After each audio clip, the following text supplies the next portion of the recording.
안녕하세요, 김고엽입니다. 오늘 넷플릭스에서 공개된 계시록이라고 하는 영화 줄거리부터 바로 들어가 보겠습니다.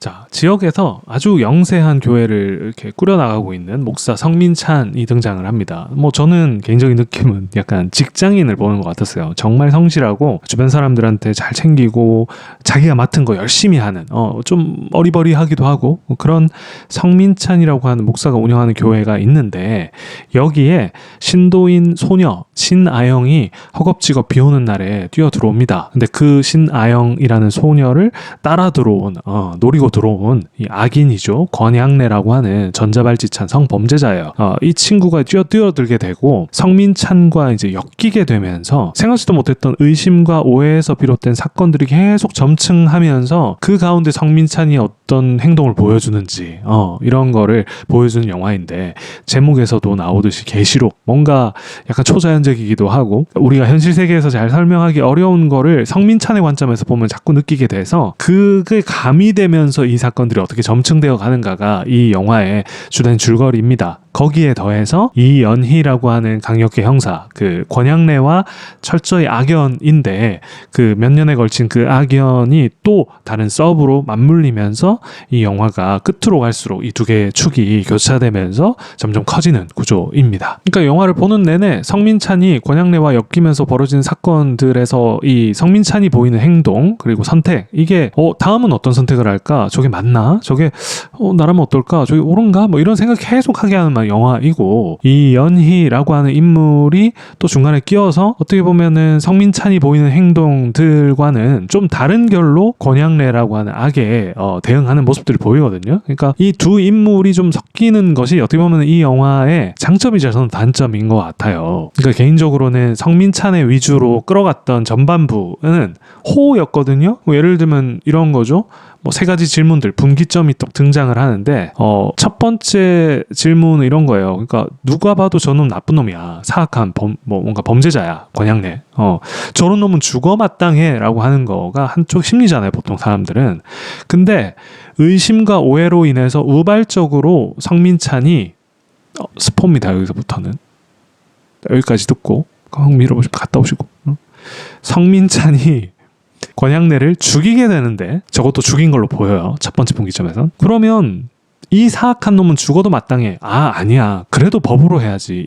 아무리 이렇더라도 얘를, 그게 어떤 이유가 됐건 죽이는 건 좀 그렇지 않나? 라고 하는 충돌되는 그 질문을 던지는 게 첫 번째 분기이고요. 두 번째 분기점은 사악한 범죄자는 죽여 마땅하다는 건 똑같아요. 근데 성민찬의 어떻게 보면 동기가 좀 바뀝니다. 그러니까 이게 오해 혹은 의심에서 비롯된 우발적인, 그리고 심지어 얘를 죽였다고 생각될 때 얘가 죄의식을 느끼거든요. 그러니까 보는 이의 입장에서는 그래, 저렇게 우발적으로 일어났고 의도하지 않았고 저렇게 뉘우치는데 그래도 이 나쁜 놈이니까 죽어도 되지 않나? 라는 생각이 좀 더 강해지는 시간이 와요. 근데 두 번째 분기점에는 제가 말씀드렸던 성민찬에게 이렇게 동기가 생긴다고 말씀드렸잖아요. 그러니까 현실에서 당연히 있을 법한 어떤 욕망이 성민찬에게 생기게 되고, 얘가 죽었다고 생각했는데 그 욕망을 발현할 수 있는 기회가 오게 되죠. 그러니까 얘가 살아있으면 안 되는 거예요. 그 권양래가 죽었다고 생각했는데 나한테 이런 기회가 왔어, 상황이 바뀌었어. 그러면은 두 번째 얘가 죽이겠다라고 결정하는 순간 어떻게 바뀌죠? 얘는 죽어 마땅해 라고 하는 건 동일하지만 앞서 우리가 의심과 오해에서 우발적으로 일어난 거 다 바뀌잖아요. 의도를 가지고 자기의 어떤 이익적 목적을 위해서 얘를 죽이는 거니까 이 두 개를 어떻게 봐야 되지? 질문이 바뀌는 거예요. 점층되죠, 좀. 그러니까 좀 어려워지더라고요. 얘는 죽어 마땅하긴 하지만 쟤도 지 이익을 위해서 또 죽이는 게 말이 돼? 얘 안 죽었다고 확인 사살하는 게 말이 돼? 성민찬 저거 좀 심한데? 이런 생각이 좀 들기 시작하는 거예요. 그러다가 이 성민찬이 얘를 죽여야겠다라고 결심을 하거든요. 그러면서 이 공터에 가가지고 얘를 진짜 죽이려고 마음을 먹고 가요. 일단 마음을 먹어서 갔다는 거 중요한데, 세 번째에 이 범죄자 권양래가 그렇게 말을 해요. 야, 지금 나 죽이면 내가 지금 한 명 더 지금 어디 묶어놨다? 걔 못 살려. 내가 그냥 여기서 죽어버리면 넌 걔를 못 찾을 거고 그럼 네가 죽이게 되는 거야 라고 얘기해요. 그러면은 질문이 하나 더 드는 거죠. 내가 의도를 가지고 얘를 죽인다, 내 이익을 위해서. 이거에 더 나아가서 살릴 수 있는, 선량한 다른 사람을 살릴 수 있는 기회까지도 몰살시켜버리면서까지 얘를 죽이게 되는 거잖아요. 그러면은 듣는 사람 입장에서 어떠죠? 얘는 살인을 마땅하지만 네 이익을 위해서, 그리고 선량한 사람을 죽이면서까지 얘를 살인한 게 맞나?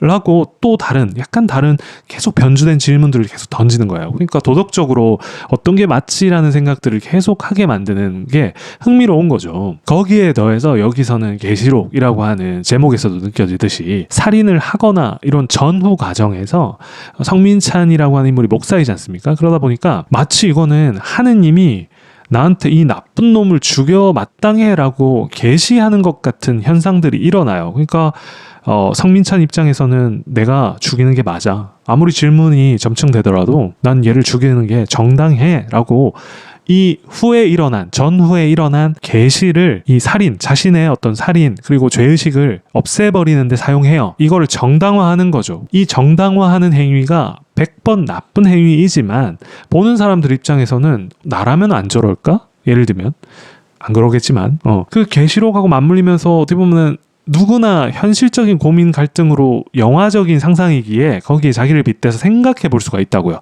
그러니까 여기까지 막 갈 때는 저는 굉장히 호였습니다. 흥미로웠어요. 근데 이연희라고 하는 몇 년 전에 자기의 동생이 권양래의 범죄에 의해서 연루돼서 굉장히 고통을 받다가 권양래의 또 어린 시절 그 학대받았던 게 마치 정당화되는 사회 분위기를 본 것을 절망을 하고 동생이 자살을 하거든요. 그러니까 거기서 죄책감에서 벗어나지 못하는 거예요. 이연희 입장에서 동생을 구할 수 있었는데 내가 못 구했다는 죄의식이 있던 인물인 거예요. 그러니까 이 인물이 끼면서 어떻게 보면은 성민찬이 살인하려고 하는 걸 막아요. 이 가치 갈등 속에서 그래도 사람을 죽이는 건 아니야 라고 이연이라고 하는 인물은 막는 거죠. 왜 신아영이라고 하는 어떻게 보면 선량한 이 어린 친구를 살리기는 게 더 대의라고 생각했기 때문에 이연이 입장에서는 성민찬이 권양래를 죽이는 거를 용인하지 않는 거예요. 그러니까 이게 껴가지고 살리는 쪽으로 막 이렇게 부딪혀 들어가다 보니 현실적인 고민과 갈등으로 범죄를 일으키고 계시받았다고 자기가 착각하면서 이걸 정당화해 나갔던 성민찬의 플롯이 어느 순간 아포페니아 환자로 그냥 치부해버리면서 오히려 그 이야기의 중심이 이연희로 넘어가거든요. 저는 오히려 현실적 고민 갈등이다라고 몰입했었던 인물이 아포페니아라고 하는 전혀 연관성 없는 정보들을 마치 개연성 있게끔 받아들여가지고 믿는, 어떻게 보면 정신병 같은 환자로 그냥 성민찬을 치부해버리고 주 플롯인 이연희의 플롯으로 가면서 좀 뭐랄까요, 아쉽더라고요.